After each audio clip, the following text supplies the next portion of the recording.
This is అరుణ. ఈరోజు నేను చెప్పబోయే టాపిక్ ఏంటంటే ఎలక్ట్రానిక్ ఓటింగ్ యంత్రాలు అంటే ఈవీఎం మెషిన్స్. ఇది సివిక్స్ వాళ్ళకి ఇంటర్ సెకండ్ ఇయర్లో ఎలక్షన్స్ అండ్ రిప్రజెంటేషన్స్ లెసన్ నుంచి 2 మార్క్స్ చాలా ఇంపార్టెంట్, కంపల్సరీగా వచ్చే క్వశ్చన్ ఇది. అయితే ఈవీఎం మెషిన్స్ మనకి అసలు ఎప్పుడు వచ్చినాయి, ఎలా పనిచేస్తున్నాయి, దానివల్ల లాభాలు ఏంటి, దానివల్ల నష్టాలు ఏమన్నా ఉన్నాయా, ఇట్లన్నిటి గురించి కూడా ఈరోజు మనం చెప్పుకుందాం. ఈవీఎం మెషిన్స్ అనేవి మనకి ఫస్ట్ 1982లో ఎక్కడంటే కేరళ దగ్గరలో ఉన్న ప్రాంతంలో ఏర్పాటయ్యాయి. తర్వాత మళ్ళీ మనకి 1998లో రాజస్థాన్, మధ్యప్రదేశ్, ఢిల్లీలో ఏర్పాటయ్యాయి. మళ్ళీ 1999లో గోవాలో అసెంబ్లీ రాష్ట్ర ఎన్నికల్లో అక్కడ ఏర్పాటు చేయడం జరిగింది. తర్వాత 2004లో సార్వత్రిక ఎన్నికల్లో మనకి దేశవ్యాప్తంగా ప్రతి ఒక్కరికి కూడా అందుబాటులోకి మనకి ఈవీఎం మెషిన్స్ అనేవి వచ్చాయి. అయితే ఈవీఎం మిషన్స్ వల్ల నష్టాలు ఏమీ లేవు, కానీ అన్ని లాభాలే అని చెప్పొచ్చు.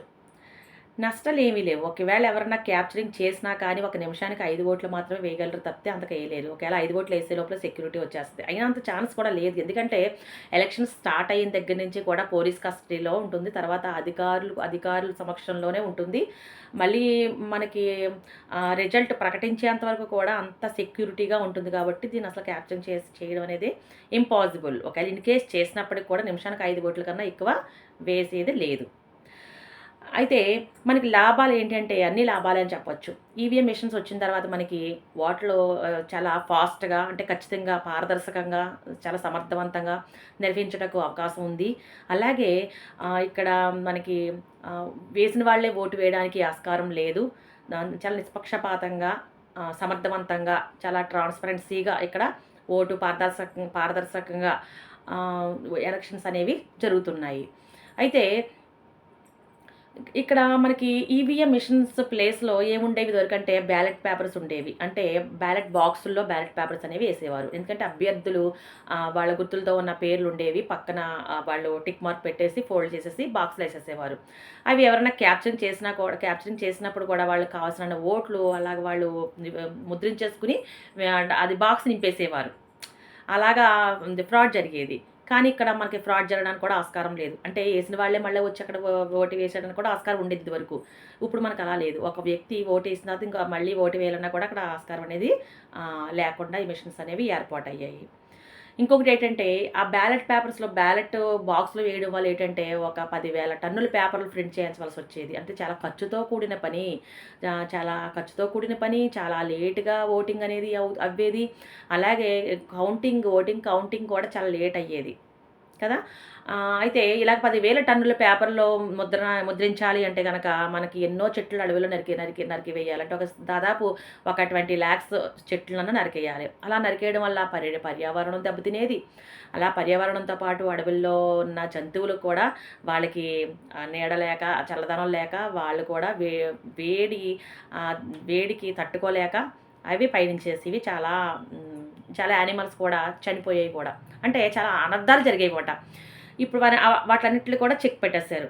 ఈవీఎం మెషిన్స్ వచ్చిన తర్వాత, ఎలక్ట్రానిక్ ఓటింగ్ మెషిన్స్ వచ్చిన తర్వాత అవన్నీ కూడా చెక్ పెట్టారు. ఎందుకంటే మన పర్యావరణం బాగుంటుంది ఇప్పుడు. అలాగే ఎక్కువగా ధనంతో కూడిన ఖర్చు, అంటే ఎక్కువగా ధనం ఖర్చు అవ్వటం లేదు. అలాగే సమర్థవంతంగా ఎలక్షన్స్ చాలా నిష్పక్షపాతంగా, సమర్థవంతంగా ఎలక్షన్స్ అనేవి జరుగుతున్నాయి. ఎక్కడా కూడా ఫ్రాడ్ జరగడానికి అవకాశం లేకుండా ఉంది. తర్వాత కౌంటింగ్ అనేది కూడా చాలా వేగవంతంగా, అంటే ఈవినింగ్‌కే చాలా కౌంటింగ్ అనేది చాలా వేగంగా అయిపోతుంది.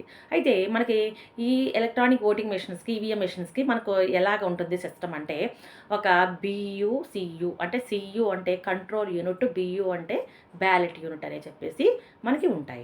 ఈ బ్యాలెట్ యూనిట్ అనే దగ్గర ఫస్ట్ సీరియల్ సంఖ్య ఉంటుంది. మధ్యలోనేమో అభ్యర్థుల పేర్లు, వాళ్ళ గుర్తులతో ఉన్న పేర్లు లైన్‌గా ఉంటాయి. తర్వాత పక్కన బటన్స్ ఉంటాయి. అయితే మనం ఏ అభ్యర్థికైతే ఓటేయాలనుకుంటున్నామో ఆ అభ్యర్థి పక్కన బటన్ నొక్కితే మనకి ఆ ఓటు ఎక్కడికెళ్ళిపోద్దంటే ఈ సీయు అంటే కంట్రోల్ యూనిట్‌లో సేవ్ అయిపోతుంది. అయితే ఈ ఎలక్షన్స్ ప్రాసెస్‌లో చాలా ట్రాన్స్‌పరెన్సీగా జరిపించాలని చెప్పేసి ఎలక్షన్ కమిషన్ ఏం చేశారంటే వీవీపీఏటీ ఒక డివైస్‌ని ఏర్పాటు చేయడం జరిగింది. ఆ డివైస్‌లో మనం ఓటు ఏసిన తర్వాత మనం చాలా సార్లు అనుకుంటాం. ఓటు కరెక్ట్‌గా అది మనకు వాళ్ళకే నొక్కామా? లేకపోతే ఎవరికన్నా వెళ్ళిపోయిందా? లేదా కొంతమంది పుకార్లు కూడా సృష్టిస్తారు. మనం ఒక బటన్ నొక్కుతుంటే వాళ్ళకెళ్ళిపోతుంది ఓటు అందుకని నెగ్గారు వీళ్ళు అన్న అపోహలు కూడా గతంలో వచ్చేవి. అందుకని చెప్పేసి అలా కూడా ఏమీ దానికి తావు లేకుండా మనం ఓటేసిన తర్వాత ఆ డివైస్‌లోను అది వీవీపీఏటీ అంటే vote verifiable paper audit trial. అంటే మనం ఓటేసిన తర్వాత ఒకసారి ట్రయల్ చూసుకుంటామట. అంటే మనం వేసిన అభ్యర్థి ఎవరికేసాము అని చెప్పేసి మనకే డౌట్ రావచ్చు. కాబట్టి ఒక 7 సెకండ్స్ ఆ అభ్యర్థి ఫోటో కనపడుతూ ఉంటుందన్నమాట అందులో. ఆ డివైస్‌లో కనపడుతుంది. ఆ 7 సెకండ్స్ అయిపోయిన తర్వాత ఆల్రెడీ మనం చూసేస్తాము. ఆ బాక్స్‌లో పడిపోతుంది. అయితే లాస్ట్‌న ఓట్లు లెక్కించేటప్పుడు కూడా మనకు కరెక్ట్‌గా సేవ్ అయిన ఓట్ల సంఖ్య, అలాగే ఇందులో ఉన్న పేపర్‌లో దీనికి టాలీ అవుతుందా లేదో చూసుకుంటే మనకు కరెక్ట్‌గా తేలిపోతుంది లెక్క. ఇంకొకటేంటంటే ఎవరన్నా పోలింగ్ బూత్ దగ్గరకొచ్చి క్యాప్చరింగ్ చేసినప్పటికీ కూడా ఒక 1 మినిట్‌లో 5 ఓట్స్ కన్నా కూడా ఎక్కువ వేయలేరు. ఈ లోపల మనకు సెక్యూరిటీ అనేది వచ్చేస్తుంది. అంతకుమించి తావుండదు. అయినా కూడా అంత ఛాన్స్ కూడా లేదు. ఎందుకంటే మనకి ఎలక్షన్ స్టార్ట్ అయిన దగ్గర నుంచి కూడా అంతా కూడా మనకి చీఫ్ ఎలక్షన్ కమిషనర్, అలాగే రిటర్నింగ్ అధికారి, తర్వాత మనకి పోలీస్ ఆధీనంలోనే ఉంటుందంతా కూడా. ఎప్పటి వరకును మనకు రిజల్ట్ చెప్పేంత వరకు కూడా అంత సెక్యూరిటీతో అనేది ఉంటుంది కాబట్టి ఇక్కడ ఎక్కడా కూడా మోసపూరితమైన ఏమీ కూడా జరగడానికి అసలు ఆస్కారం అనేదే లేదు.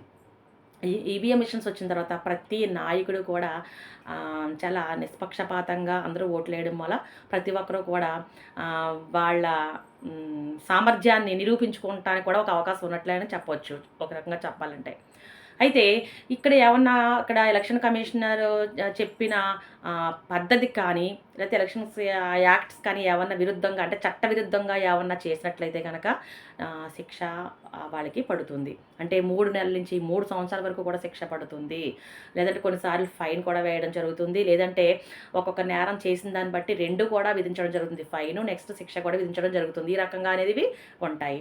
అంటే నేరాలు ఏంటంటే ఎన్నికలు జరిగే చోట గొడవలు, అల్లర్లు కూడా ఏమీ రాకుండా చూసుకోవాలి ప్రతి ఒక్కరు కూడాని. ఏమన్నా వివాదాలు ఏమన్నా లేపినా లేదంటే అల్లర్లు సృష్టించినా అంటే ఎన్నికల నేరంగా ప్రకటించబడుతుంది. అంటే చూడండి కులమత వర్గ భాషల వారి మధ్యలో చాలా వివాదాలు రేపుతూ ఉంటారు. అంటే చిచ్చు పెడతా ఉంటారు వాళ్ళ మధ్యలో. అలాగా ఇలాగా అంటే ఇవన్నిట్లు కూడా నేరాల కింద ప్రకటించబడుతుంది. కాబట్టి ఈవీఎం మెషిన్స్ అనేవి చాలా సమర్థవంతంగా పనిచేస్తున్నాయి. చాలా ఎలా అంటే చెప్పాలంటే ఆ మెషిన్స్ వచ్చిన దగ్గర నుంచి కూడా ప్రతి నాయకుడు కూడా తన సత్తా ఏంటో చాటుకుంటున్నారు. తనలో ఉన్న సామర్థ్యాన్ని నిరూపిస్తున్నారు ప్రజలందరూ ఓటు వేసి. అంటే ఆయన ఎంతటి సమర్థుడు, ఎంతటి మనకి పరిపాలన అనేది ఎంత బాగా చేస్తారు అనే సమర్థునివంతుడిని అంటే ఎలా అంటే న్యాయకత్వ లక్షణాలు ఉన్న వ్యక్తిని ప్రజలందరూ కూడా ఎన్నుకోవడం జరుగుతుంది. వాళ్ళు కూడా వాళ్ళ టాలెంట్ కూడా నిరూపించుకోవడానికి కూడా ఇది ఒక అవకాశం అని చెప్పేసి మనం చెప్పుకోవచ్చు.